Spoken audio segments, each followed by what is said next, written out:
My name's Kate Wellham, so I am a music journalist. I'm also a copywriter. I do marketing and communications for an arts organisation, and I also look after 360-degree video and streaming projects for another arts organisation. I loved music when I was growing up, and I decided when I was about 15 that I wanted to be a music journalist. And I wanted to break straight into it. I just wanted to start straight away, so I did stuff for fanzines and things like that. And then when I was in sixth form, I went to a student student magazine convention, even though I was sort of probably the youngest there by about 3 years or something. And I met the deputy editor of what was then the Fly magazine, which is sadly closed now. And I just said to her, "How do I get into this? Can I start writing for you?" And she said, "Look, get your NCTJ. That is the main thing you need to do. Just do that. Don't worry about, you know, how to immediately get into music writing. If you get that, you'll be sorted." And I did my undergraduate degree. I did English and media, and then there was an option to stay on and do the NCTJ afterwards. Just a 12-month course, 9 to 5 every day, so a lot of work, and I absolutely loved it. NCTJ is the National Certificate for the Training of Journalists, so it's basically the industry standard qualification for any journalist. Everybody who works in papers, broadcasting, everybody has to have it. But by the end of it, I knew that I didn't want to be a news journalist, which is what they were training me up to be. And I thought, well, what else can I do with this? So obviously getting to write for music magazines then was a lot easier, because I was able to just go, look, and I've got this, and I've got this experience. And also jobs in copywriting, proofreading, things like that opened up to me. Not the jobs I wanted, but jobs that could pay the bills while I was working out what I actually wanted to do. And from there I just, more and more writing work, got into marketing for university, and I was doing that full time for a few years. And then I thought, no, this isn't me, this isn't what I want to do. And so I left that job to go freelance, and I've not looked back. Well, I started writing for the Fly magazine when I was a student, and so I was doing the regional roundup, so I would write about Leeds primarily, but also Sheffield, Bradford, surrounding areas. And that was a lot of responsibility, because I had to kind of keep an eye on what was happening around Leeds, and I also had to make sure that I committed to a deadline and wrote something that people would want to read. So as well as doing that, I was also writing for music websites. So I think I did some stuff for Leeds Music Scene, Vibrations magazine. I also did some work experience at the Fly, sort of down in their offices in London for about 3 months as well. So all of the work that I did up until leaving university for magazines, websites, that was all unpaid. It wasn't until I started doing blogs for the Enemy website that I actually started to get a bit of money, and then writing for the Big Issue, they started to give me a bit of money as well.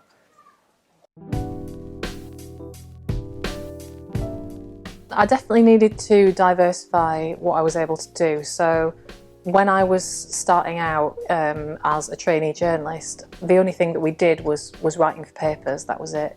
And obviously now you have to be able to do broadcast, and you have to be able to write online. We didn't have any of that when I was training. And so I had to very quickly pick it up, and so I ended up doing video production, video interviews, editing, so I learned how to video edit, how to write for web and how that was different, and then social media as well. So it was just going from, right, I'm just writing, that's what I do, to suddenly, well, no, I have to do all of this other stuff as well. And it was just picking up little bits of work, mostly unpaid work, that helped me to learn as I went along. When I first started doing music writing, I wrote about absolutely everything that I could, and I wanted to write about huge artists that I already liked. And what I ended up doing was writing about every release and every gig and everything that anybody sent me. And at some point I just thought, well, I'm not really doing anything new here, and I want to feel like I'm doing something important, you know. And what I ended up doing was I ended up focusing more on emerging artists, so it'd be more local stuff, because I thought, well, they might not have had a review before, and if I think they're really good, I should be writing about them, or I should be interviewing them. And so I switched my focus to showcases and emerging talent. And then from there, I just thought, well, actually, maybe what I like is the actual vibe of an event or a festival. And so I started to get interested in travel and seeing different cultures and different locations. One of the things that I do get to do as a music writer is go on press trips, and that'll be when a PR organises for a bunch of journalists to go away and review a festival. When I've gone on these trips, one of the things that I've enjoyed most about it is suddenly being in a little group of music journalists from, often all over the world, loads of different publications, and you forge friendships there and you make contacts that you wouldn't, even if you are based in the same country or the same city even. There's something about all going away together and all kind of seeing the same bands and having the same experiences at the same time that makes that bond happen a bit faster, and then you've got a friend for life.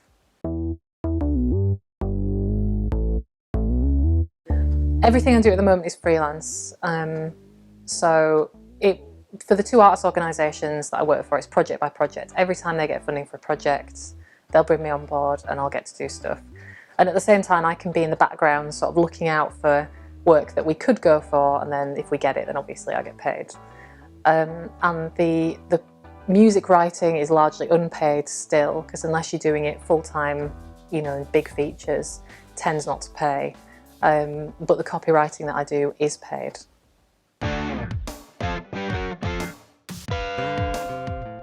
I think being able to expand to copywriting brings a lot more stability. So the people will always want copywriting work doing.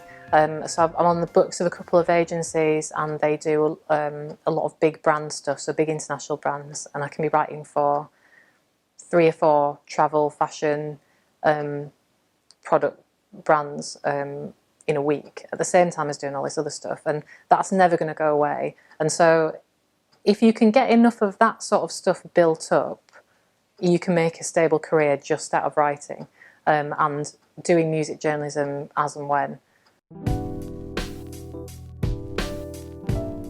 A lot of the stuff that I do is from home, or I'll work from, now that we've got the bar, we've got an office upstairs, I'll work here as well. But I can work from anywhere really, unless if I'm working for an event, then I might have to film it, and then obviously I need to be there. But otherwise it's sort of, very flexible. The only downside is that I often find myself, I'll wake up and I'll sit at my kitchen table with my laptop and I'll start working, and then I'll realise that it's sort of 10 o'clock at night and my housemate will come home and just go, all right. And I just think, I haven't moved from this spot all day. So you have this thing of like ultimate flexibility, you can be anywhere, but then that's where I end up staying, just sort of downstairs in my own house. I would go to, and still do actually, go to showcases, conferences, things like that. So I used to go to Manchester in the city, I go to live at Leeds sometimes. South by Southwest is sort of the biggest thing that I'll go to. But also I'll travel, not often for gigs, unless it's sort of a big gig that I couldn't see anywhere else, so maybe I'll go to Manchester or London. But for festivals, I travel quite a lot. So I've done, just this year, I travelled to Hamburg to do Reeperbahn Festival, San Malo to do Route de Rock. Where else have I been? I've been to Croatia, Iceland, Estonia, Finland, all just to cover music festivals. And obviously you don't just see bands when you're there, you actually see new places as well, and meet people from different backgrounds, and so it's more than just kind of going out and seeing gigs when I do that sort of thing. It's got a lot of value, I think. Most recently been doing stuff for Contact Music, Louder Than War, Clash, Gigwise, The Fly, I used to do a lot for them. Big Issue, Big Issue in the North. Just various people that I can approach and just go, do you want this? Because quite often what will happen is, if I've covered a festival before, the PR will approach me and say, who are you writing for at the moment? Do you want to come and do this? So as long as I can find a title and they're happy with it, then I can go. I feel like there were 2 routes I could have gone down. I could have aggressively pursued being a full-time music journalist, in which case I'd be writing features for nationals maybe and being paid for it. Or I could just make it something that I did when I wanted to do it. And with that comes, sometimes you'll get paid, sometimes you won't. So for the NME, they used to pay me, I think it's about £40 or £50 per blog. The Big Issue would pay me, but quite a lot of the time I'd do something because I wanted to go on that trip. And it's stuff that I could never have afforded to do otherwise, especially when I was a student. So it pays in different ways. The thing that I like the most about my job and all the work that I'm doing now is the travel element of it, and a lot of that is still to do with the music writing that I do. And it's not only that I couldn't necessarily have afforded to have these experiences otherwise, but it's also I wouldn't have known that I wanted to. So if you'd asked me when I was a student, where do you most want to go in the world, I wouldn't have said Finland. Take me to a really tiny town in the north of Finland, please. But actually going there was one of the best experiences of my life. And so it's just allowed me to go to these places. One of the things I really liked about all of the interviews and things I was able to do was the opportunity to get in there first and get a story out of somebody that they hadn't told anyone before. So if you're doing local music journalism, you might be interviewing someone who hasn't been interviewed before, and they'll tell you all their stories. And if they go on to become quite big and get interviewed a lot, then no one will ever get those stories that you got out of them the first time. And so that's a massive privilege to do that kind of thing, and that's why I think I found it a lot more fulfilling to do local music scene journalism than I ever did, doing big interviews. The challenges are making money from music journalism itself. That's a challenge, because there are so many people who will write absolutely reams for free. So they'll, now I'm at a stage where what I'll do for free is I will do something that I really want to do. So I'll do a foreign festival for free because I really want to go there. But when I was younger, I would write anything you wanted me to for free. I'd review everything. And because there are so many people willing to do that, it means that being paid for it is quite rare. By the time I got into features, I was being paid to do that work, but that would have been a full-time job for me if I'd wanted to keep making money from it. So I think just to be aware that if you do get into this, unless you become someone who constantly writes for national publications, you're probably not going to make a living just from this alone. And I think going into that knowing that is really important. I did have a line between my professional life and my personal life when I worked in full-time jobs that I didn't really like. And that line is just gone. So everything that I do now, with the exception of the copywriting, everything I do is something I'm doing because I love it. And all the travel that I do, apart from maybe a couple of really short breaks a year, is related to my work. And I wouldn't have it any other way. So, that whole thing about, find a job you love doing, you'll never work a day in your life, it's so true. And I'm not making loads of money, but I don't mind that my work is my life.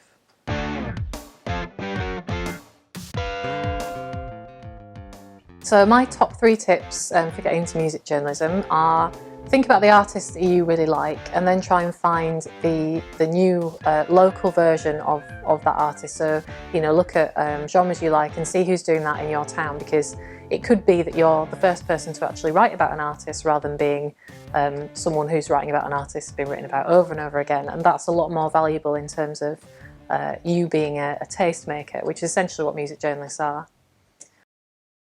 My second top tip would be self-publish always. So obviously when you can get published, that's great, but don't wait around for an editor to put your stuff up or print it, because you don't need to.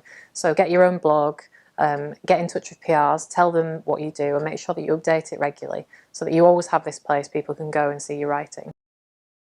And finally, I'd say make connections in your local scene. Find out who's putting on gigs, speak to them, find out who the record labels are, find out what press companies might be in your area, find out who's printing fanzines in your area, and just make sure you introduce yourself, because the music scene is a little microcosm of the larger industry. And if you can get in there and make connections and network within the local scene, then you can easily do that if you rise up the ranks and start doing stuff nationally.